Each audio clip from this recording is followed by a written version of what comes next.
Bom, pessoal, vamos então resolver aqui o ajustamento da injunção relativa, né, do exemplo da injunção relativa.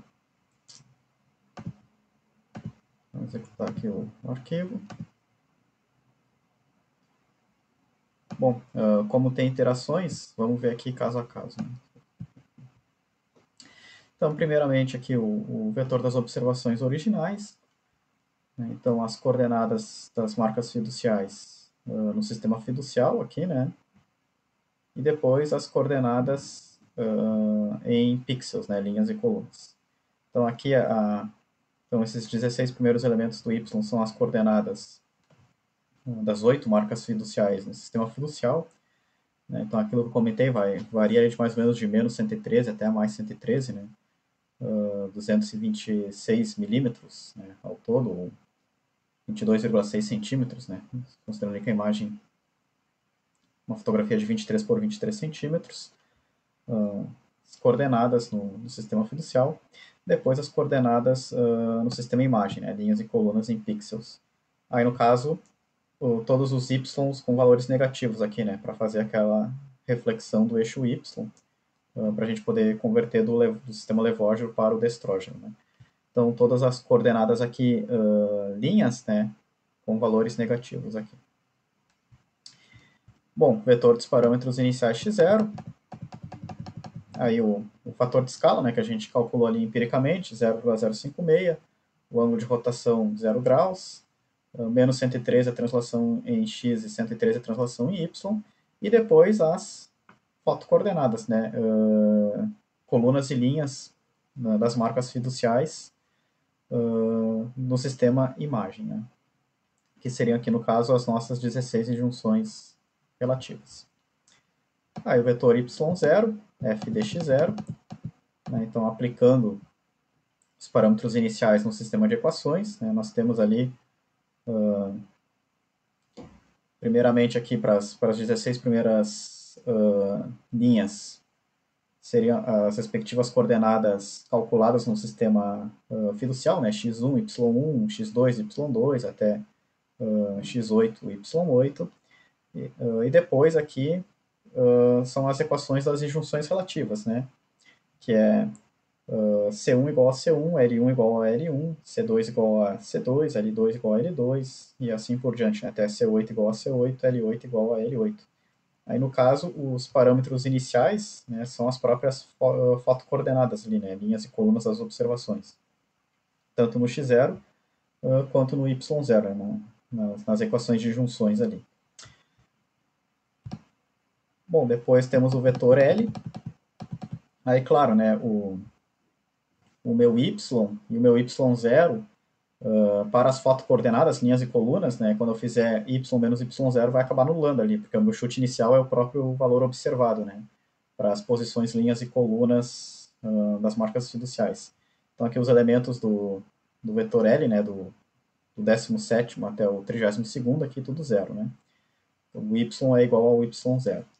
E nos outros a gente vê aqui, né, um erro inicial ali na casa dos milímetros, né, para as coordenadas no sistema fiducial, né. Então, a coordenada medida, né, conhecida, menos a coordenada calculada, né, pelo y0. A coordenada, vamos dizer assim, aproximada. x1 menos x10, y1 menos y10, né, x2 menos y2, desculpa, x2 menos x20, y2 menos y20, e seguindo até x8 menos x80 e y8 menos y80. Então, diferenças grandes ali, né? A gente assumiu ali um desvio padrão de 0,02 milímetros, né, para essas coordenadas. Aí a gente está com diferenças de 4, 3 milímetros, né, significativas, mas após as iterações, aí esses valores vão reduzindo, né? É só o nosso chute inicial aqui para o modelo. A matriz A1, né, na sua forma numérica, então, aquela que a gente viu no quadro ali, né? Então aqui é o delta x, aqui é o delta y, né, são os mais simples de ver, então 1, 0, 1, 0, 1, 0, porque a derivada é 1 quando tem o x, 0 quando tem o y, e o contrário para o delta y, né? A derivada é 0 quando tem o x e 1 quando tem o y. Então 0, 1, 0, 1, 0, 1, 0, 1. E aqui são as derivadas do fator de escala, né, do lambda, e aqui as derivadas do ângulo de rotação θ, aplicados ali os parâmetros iniciais. Né? Então aqui a forma numérica da matriz A1, aqui a forma numérica da matriz A2, aqui a forma numérica da matriz A3, que no caso é uma matriz nula, né? Aqui na matriz A2, como a gente assumiu ali o θ inicial como zero, ficou cosseno de 0, 1 e seno de 0, 0, né? Então, acabou ficando simplesmente o fator de escala inicial, lambda zero aqui, né? 0,056. Matriz A3 a matriz nula, né? Que são as injunções, as equações de injunção em relação aos parâmetros iniciais, né? Os parâmetros originais da transformação isogonal. Lambda, θ, ΔX, ΔY. Depois a matriz A4, que é a matriz de derivadas das equações de junção em relação às disjunções, né, que acaba resultando na matriz de identidade aí, 16 por 16.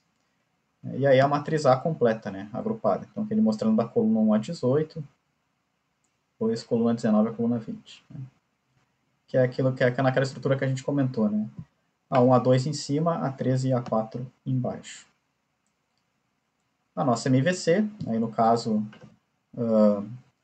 para as coordenadas do sistema fiducial, 0,02 milímetros de desvio padrão, então 0,02 ao quadrado, 0,0004. E para as fotocoordenadas, né, para os pixels, desvio padrão de 1 pixel. Né? Então, 1 ao quadrado, 1. Né? Uma matriz diagonal. Né? 16 primeiros termos da diagonal, 0,004. Depois do 17 ao 32, né, os últimos 16 termos, 1, 1, 1, 1 e 1. Né? Aí a peso é o inverso, né, da matriz de covariância. Aí, claro, né, as marcas fiduciais ali no sistema fiducial, um peso de 2.500 e no sistema imagem o peso 1. Né? Então, claro, o peso no sistema fiducial 2.500 vezes maior do que o peso no sistema imagem. Porque a gente sabe que a correção no milímetro tem que ser muito menor do que a correção no pixel, né? Então, peso das coordenadas no sistema fiducial e depois o peso das coordenadas desses mesmos pontos, só que no sistema imagem. Inverso das variâncias, né? Aqui ele está dizendo que a matriz é quase singular ou possui mais escala, que é aquilo que eu comentei do condicionamento dos sistemas, né? Nesse caso, a nossa matriz A, ela tem grandes diferenças numéricas, né, no valor dos seus elementos aqui, né? Então, a gente tem ali, por exemplo, valores ali que vão da ordem ali de 4.000, né? Que é as linhas e colunas, né, do sistema imagem, e já outros valores ali bem menores, né? Vão ali 0,056, né? Ou acho que é 0,056 os menores elementos mesmo. Então, claro, de 0,056 até 4.000 é uma grande diferença, né? Então, o Celab ali informa, esse sistema deve estar mal condicionado. Mas nesse caso não tem muito o que a gente fazer, porque a gente está trabalhando com linhas e colunas, né? E ao mesmo tempo a gente está trabalhando aí com os parâmetros de transformação do sistema para o outro, né? Fator de escala, de rotação. Então não teria um truque aqui para a gente se fazer, né? Mas a gente deve ficar atento a essa questão e, claro, verificar a convergência adequada do ajustamento, se os valores ajustados fazem sentido e tudo mais, né?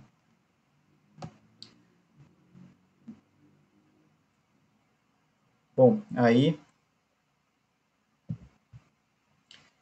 ele acusa isso na hora que ele vai inverter a matriz A transposta Wzão A, né, na menos 1, para obter o vetor de correção aos parâmetros iniciais dx. Vetor de correção aos parâmetros iniciais dx, né, então aqui estão as suas correções, então, claro, né, a gente não teria convergência nessa primeira solução, porque a gente tem aqui, por exemplo, essa foto coordenada aqui, né, tá com uma correção da ordem de 1 pixel, né, superior a 1 pixel.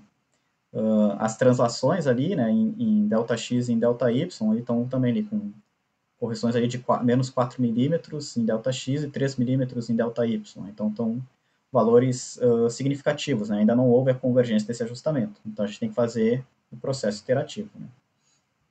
Então, o que, que a gente faz? Ó, vetor dos parâmetros ajustados, vetor dos parâmetros iniciais, mais o vetor de correção aos parâmetros iniciais, né? x0 mais dx. Então, aqui está o nosso vetor dos parâmetros ajustados, né, dessa primeira solução. Então, o nosso fator de escala inicial lá era 0,056, né? Ficou ali 0,05598, praticamente igual, né? O nosso ângulo de rotação inicial era 0, agora ele não é mais 0 graus, né? Ele é menos 0,0002 graus, arredondando, né? Um pouquinho diferente de 0. E a nossa translação lá, inicial em x era menos 113, né? Foi para menos 117, e em y era 113 e foi para 116. E aqui as fotocoordenadas em linhas e colunas, né, no sistema imagem ajustadas. Né? Então, notem que a gente tinha as coordenadas iniciais, que eram as coordenadas observadas. Primeira solução do ajustamento, ele produziu resíduos, né, para correções, né, para todos os parâmetros, incluindo as coordenadas linhas e colunas dos pontos, né, das marcas fiduciais. Então, agora aqui a gente tem um novo conjunto de valores, né, para essas coordenadas. Né?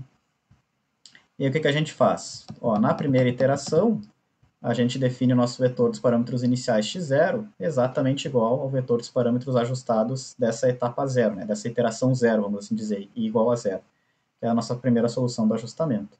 Então, se vocês forem reparar que os valores são exatamente iguais, né, desse xa que ele está mostrando em cima para o x0 embaixo.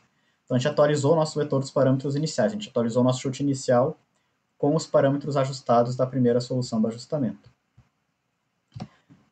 Fazendo isso, a gente tem, obviamente, um novo vetor y0, um novo vetor f de x0, porque a gente tem novos valores para os parâmetros iniciais x0, consequentemente, jogando eles no sistema de equações, vamos ter um novo valor para o vetor dos parâmetros iniciais y0. Fazendo isso, nós temos um novo valor para o vetor L. E agora notem que antes o nosso L estava com valores grandes aqui, né, nas 16 primeiras linhas, que seriam as equações da transformação isogonal, né? Então, as coordenadas no sistema fiducial. Tá ali, a gente está ali com correções ali de 3, 4 milímetros, né? Agora já estão bem menores, né? 0,04 milímetros, né? Enfim, bem menores mesmo ali, né? Então, estão todas na casa ali do centésimo de milímetro, né? Então, dentro até daquela precisão que a gente estava estipulando para essas coordenadas, né? Na ordem de 0,02 milímetros. E enquanto as coordenadas do sistema imagem, os elementos do vetor L davam zero, né? Porque o y era igual ao y0, então o y menos y0 dava zero. Agora o nosso y0 já não é mais igual ao y, né? Ele foi atualizado. Então aquelas coordenadas linhas e colunas no sistema imagem foram atualizadas e, consequentemente, o y menos y0 já não dá mais zero aqui. Né? Então a gente tem esses valores. Inclusive ali com uma diferença ali da ordem de 1 pixel, né? Para essa coordenada. Então vamos ver aqui. YX, para a coordenada x do ponto 7, né? Temos uma correção da ordem de 1 pixel. Consequentemente, a gente muda os valores das matrizes de derivadas também, né? Então, aqui os valores atualizados da A1, da A2, né? Então, a A2 ali na primeira iteração era uma matriz diagonal, né? Porque a gente tinha o cosseno de 0,1, seno de 0, 0, agora não é mais exatamente 0, né? Então, a gente tem o cosseno desse ângulo já não é mais 1 e o seno já não é mais 0, né? Então, ela acaba não sendo mais aquela matriz diagonal, né? Matriz A2. Então, novo valor aqui, atualizado da matriz A2. A matriz A3 se mantém, né, como matriz nula, e A4 se mantém como a identidade. Né? Mas mudou os parâmetros iniciais, mudou o y0, mudou o vetor L e mudou a matriz A. Matriz A completa aqui, né? Então, agora na sua forma completa. A peso foi omitida porque ela se mantém igual, né? A gente viu que tanto o vetor das observações originais y quanto a matriz peso, W, elas não mudam com as iterações, né? Então, mantém igual, omitida aqui. E agora, ó, na primeira iteração a gente já pode dizer que houve a convergência do ajustamento. Ó. Nosso vetor de correção aos parâmetros iniciais dx ali com correções muito pequenas, né? Então aqui os 4 primeiros termos, fator de escala, está lá com uma correção, né, sei lá, na nona, oitava, nona casa decimal, enfim. O ângulo também, né, o ângulo de rotação ali, correção na quarta casa decimal. E as translações também, né, correções ali na terceira em y e sei lá em qual valor para x, né.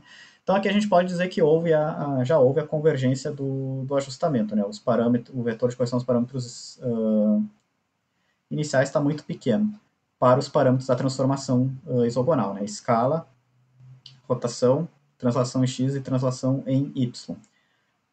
Aqui a gente poderia ter estipulado, né, a gente não chegou a estipular, mas vamos supor ali uma diferença do fator de escala na quinta ou sexta casa, por exemplo, né, já seria suficiente aqui, a gente está na primeira, segunda, terceira, quarta, quinta, sexta, sétima, oitava, nona, a gente está falando aí da nona casa decimal, né.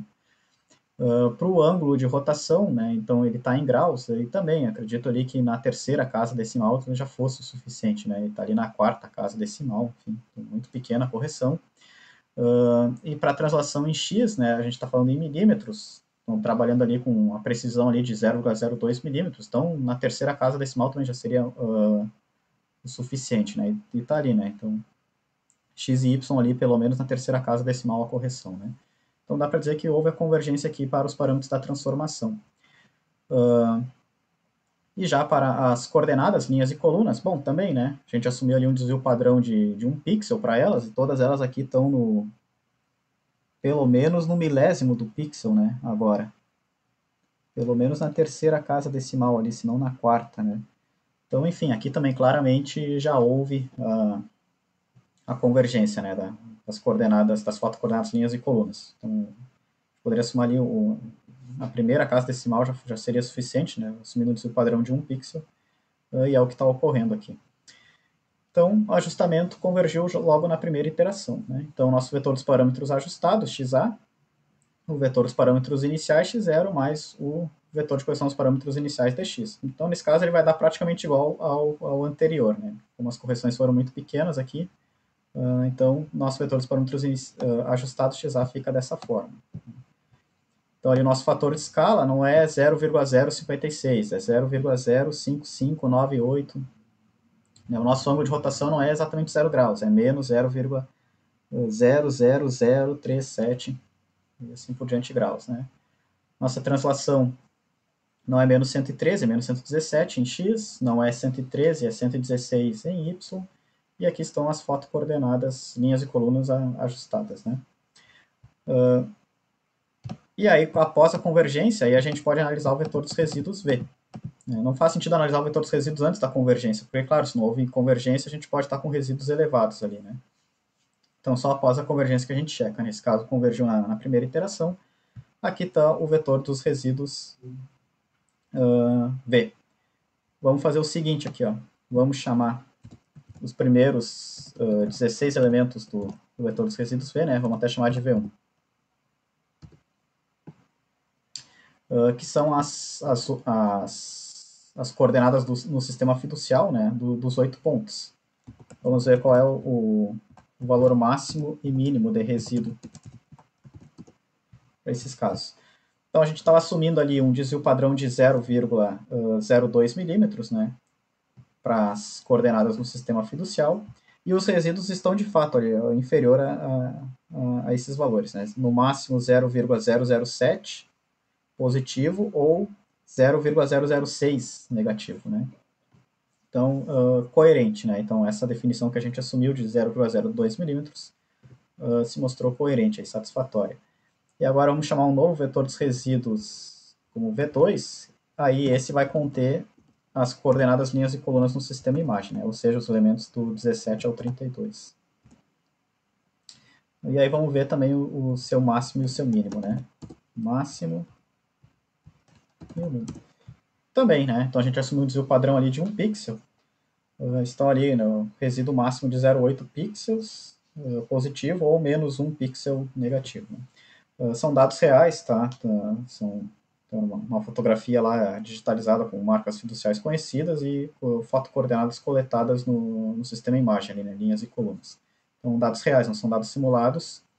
E o ajustamento satisfatório, aí, né, todos os resíduos, todos com valores compatíveis às precisões que foram assumidas, né.